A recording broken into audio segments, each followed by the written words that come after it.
Pilipinong banyaga sa wikang Pilipino. Ikaw, kabataan, binibini, Ginoo, sa lahat ng Pilipinong makakabasa nito. Maalam ka ba sa wikang Filipino o isa kang banyaga sa wika mo? Kamusta o kamusta? Ano nga ba ang tama sa dalawa? Tagalog o Filipino ba? Ano rito ang pambansang wika? Magaling, kay galing, ang isip sa wika ng iba'y matulin.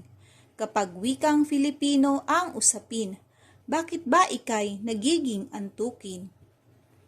Sa Ingles kay husay o napakahusay, ngunit sa Filipino, ikay nawawala ng kulay. Nauubusan ng tinig, tinatakasan ng salita.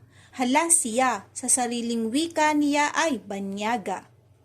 O kahindik-hindik, kagila-gilalas, paanong nangyaring di ka matatas? Kung nabubuhay lamang si balagtas, tiyak mabubwisit sa iyo ang pantas. Nasaan na ang bakas ng wika sa pananalita? Bakit di nakilala ng iyong dila?